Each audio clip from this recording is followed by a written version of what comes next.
Banyak yang nanya kapan vlog 2 upload.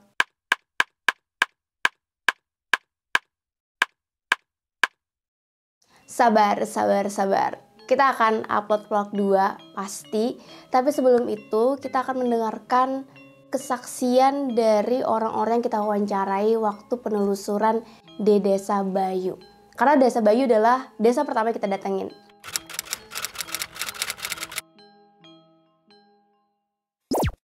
Ada antara ada dan tidak.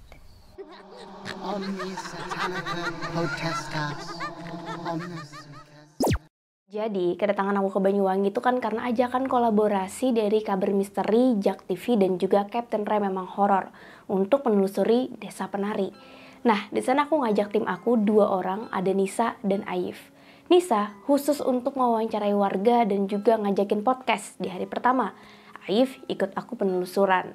Nah, singkat cerita, ternyata kedatangan aku ke Banyuwangi ini malah membuat aku mendapatkan sahabat baru. Yang mana dia adalah sahabat dari sahabat-sahabat dekatku di Kalimantan Selatan. Dia adalah Kak Fikri.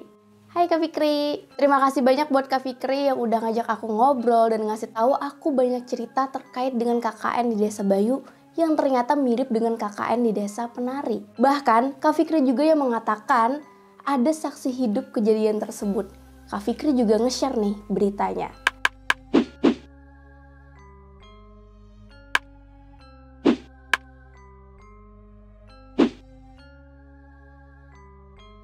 Lalu dengan perpanjangan tangan Kak Fikri, kita bisa mewawancarai saksi hidup tersebut. Karena posisi aku juga sedang sibuk sana-sini dan udah mau balik ke Jakarta, akhirnya aku bersepakat dengan Kak Fikri. Dia bantu buat ngerekamin kesaksian dari si saksi hidup ini. Jadi kita ngerekamnya lewat handphone. Cuman perpanjangan tangannya dari Kak Fikri dan kawan-kawan. Terutama yang nanyain ada Dayin. Yuk sama-sama kita ajak ngobrol saksi hidup ini. Di sini aku sudah ngasih beberapa pertanyaan yang kemudian ditanyakan oleh timnya Kak Fikri. Pertama-tama kita minta dulu bapaknya untuk memperkenalkan diri. Nama saya Pak Noto, asal Dusun Pelantaran, Desa Bayu.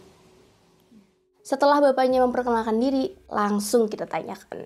Pertanyaanku adalah, Bapak, kami mendatangi Bapak karena ada berita yang menyebutkan bahwa Bapak adalah salah satu orang yang terlibat di kejadian mahasiswa KKN di Desa Bayu pada tahun 2009. Yang secara kebetulan, kejadian tersebut kami rasa mirip dengan cerita dan film yang sedang ramai dibicarakan masyarakat, yaitu KKN di Desa Penari.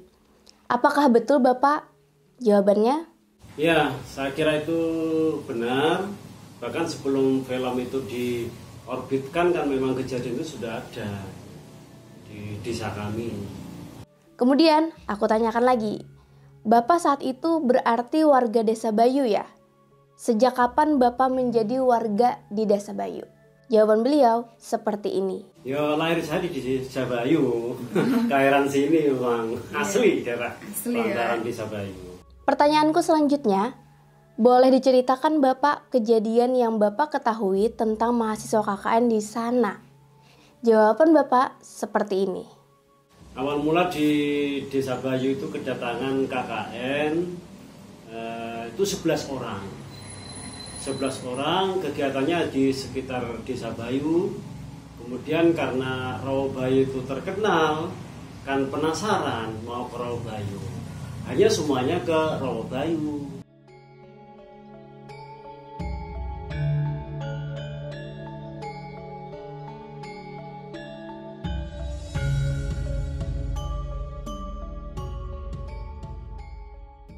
Setelah dari Rawa Bayu, keliling-keliling, akhirnya namanya orang kota itu kalau ke desa itu kan pencinta alam itu kan, jadi langsung ke yang lurus itu, lurus. Dari sana kok alamnya indah, jadi semuanya menikmati alam. Kemudian yang lain itu menjelang sore, yang lain kan pulang campnya itu di Desa Bayu. Kemudian yang 2 ini laki perempuan ini karena asiknya menikmati alam sehingga enggak ikut pulang, masih menikmati alam di utaranya Rawa Bayu.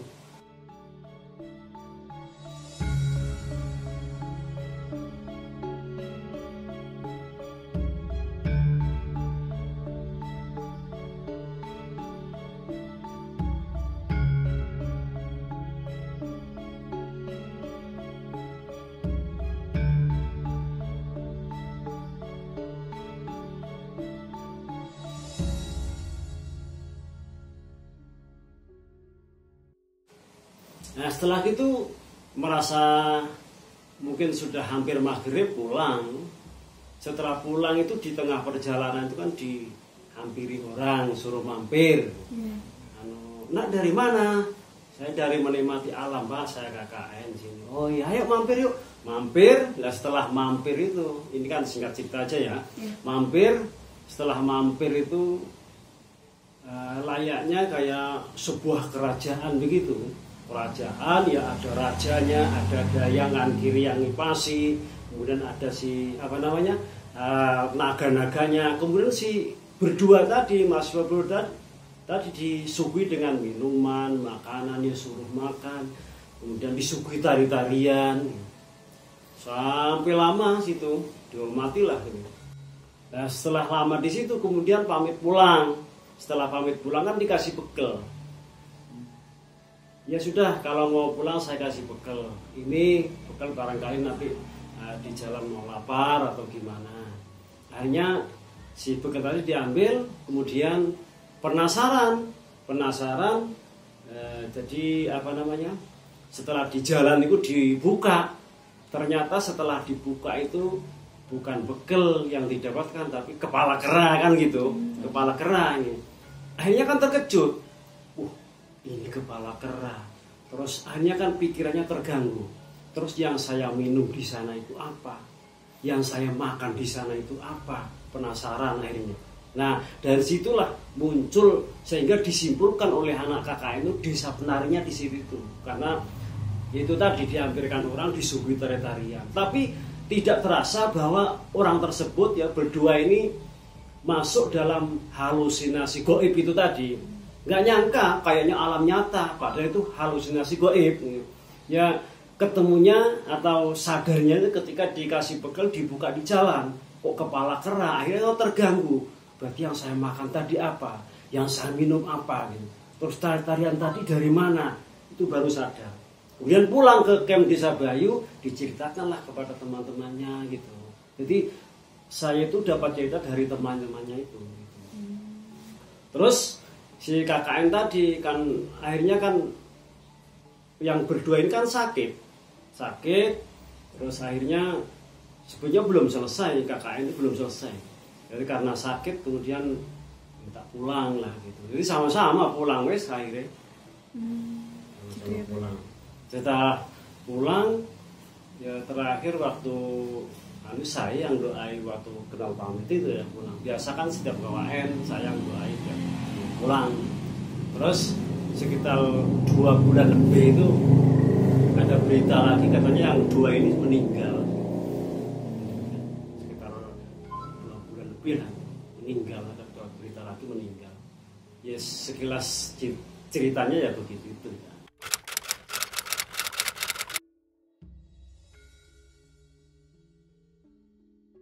Lalu aku ulik lagi, mereka kan sakit tuh Pak. Sakitnya seperti apa? Apakah terjadi kesurupan seperti di film? Jawaban Bapak seperti ini. Kalau sakitnya itu gini, pertama itu apa ya? Panas dingin. Kalau orang Jawa itu sar-sarene ya, panas dingin. Itu sakitnya gitu. Kalau kesurupan sih kayak enggak. Panas dingin. Setelah mendengar jawaban beliau, aku jadi penasaran.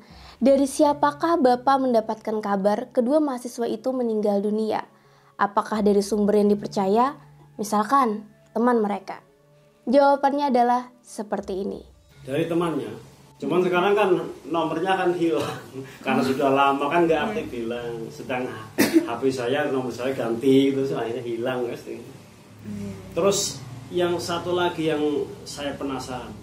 Prasasti itu kan biasa kan kalau anak KKN itu kan meninggalkan cindera mata. Batu alam prasasti itu kan dikasih KKN dari ini, terus ada fotonya, ada namanya. Itu saya cari sampai sekarang kok hilang. Saya cari hilang, kok gak ketemu. Soalnya kan waktu itu desa pindah-pindah, direnovasi sini nanti bareng-bareng dipindah, renovasi sini pindah. 3 kali perpindahan. Akhirnya saya cari itu nggak ada prasasti yang kecil itu, yang marmer kemudian dikasih foto, kasih nama gitu. Itu yang hilang. Selanjutnya kita kembali ke cerita KKN di Desa Bayu. Pada saat itu di manakah mereka menginap?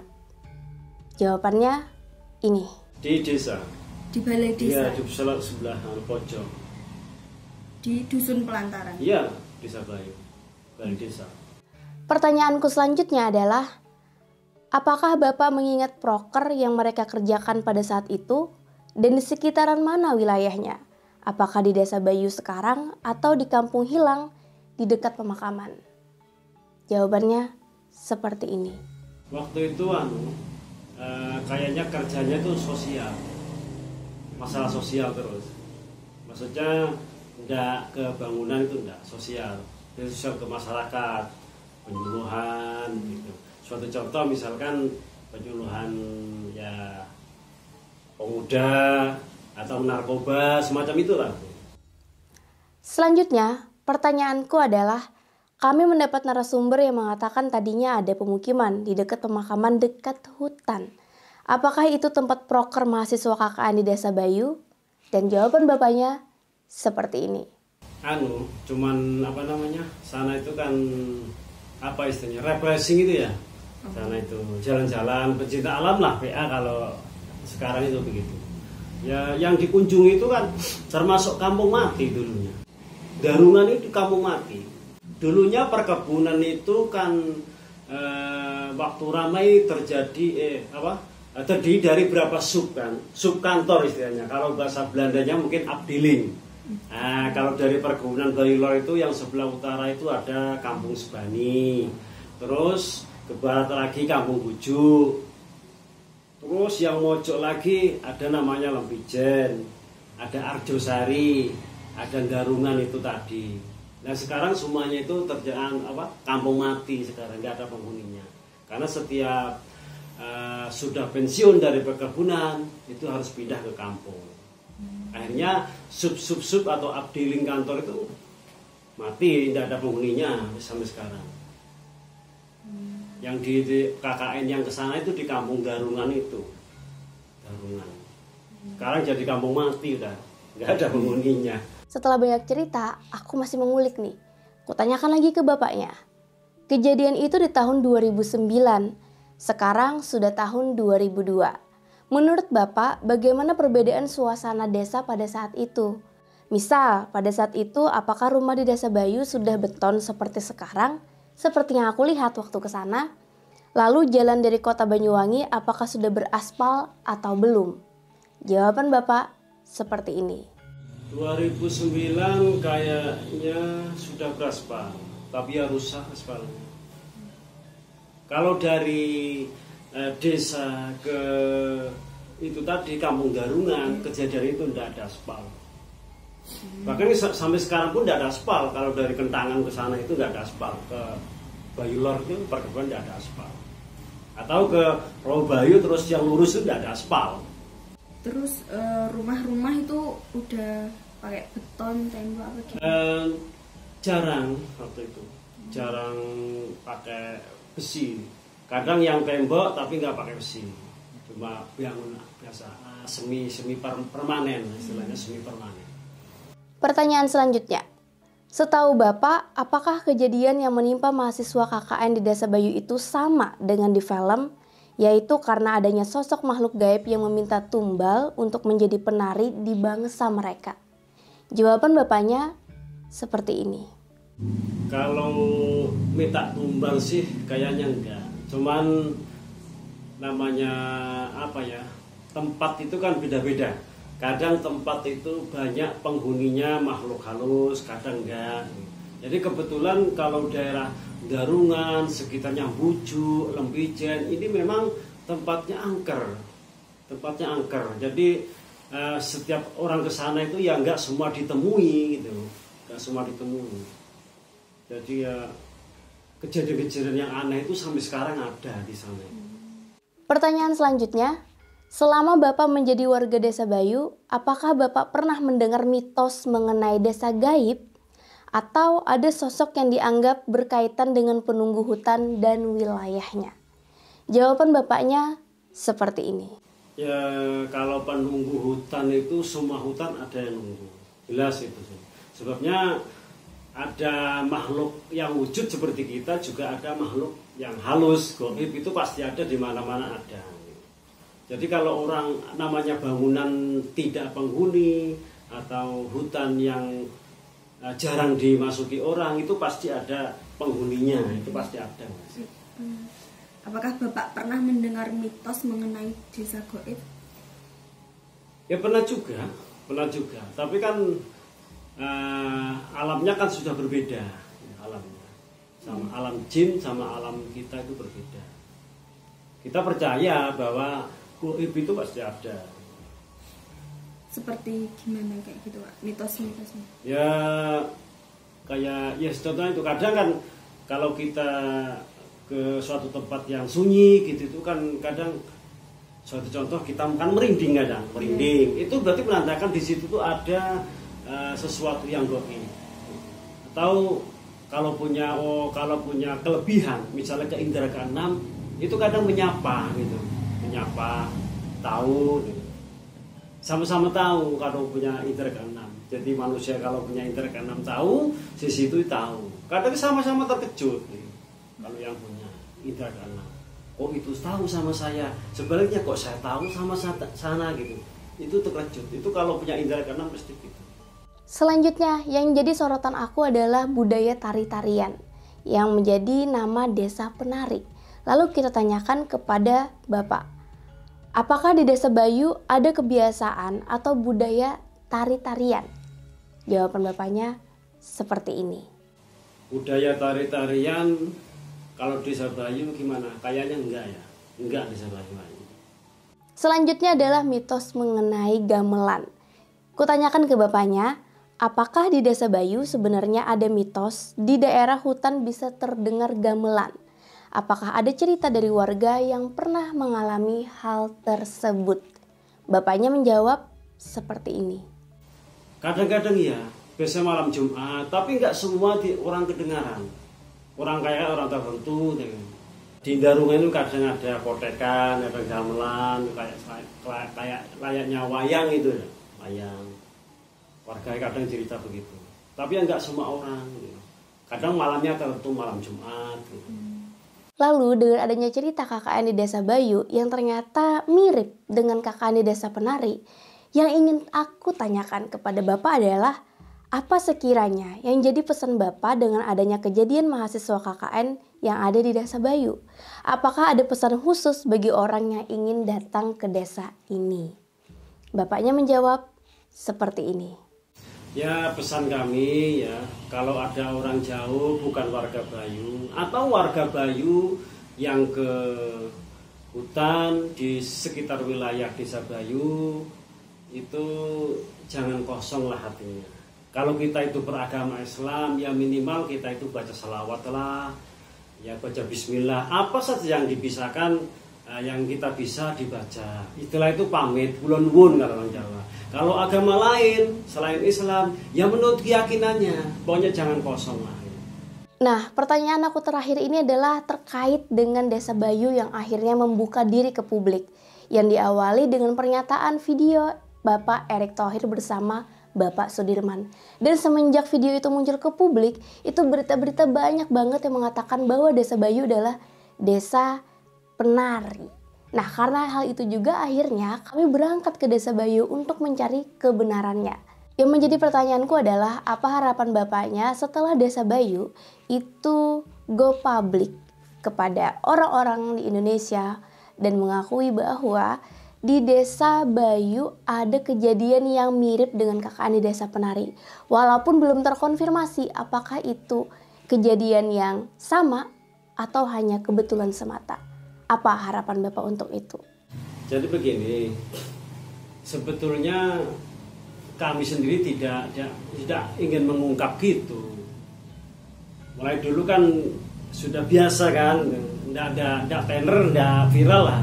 Berhubung ada yang mengungkap sampai terkenal, sampai viral begini, ya kita ceritakan gitu, kita ceritakan. Sebenarnya kami nggak mau mengungkap masalah itu, namanya alam gaib itu pasti ada, alam nyata ada gitu. Kejadian gitu kan kayaknya di mana tempat ada.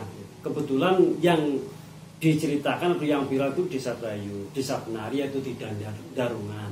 Jadi ya itu memang cerita lah gitu ya.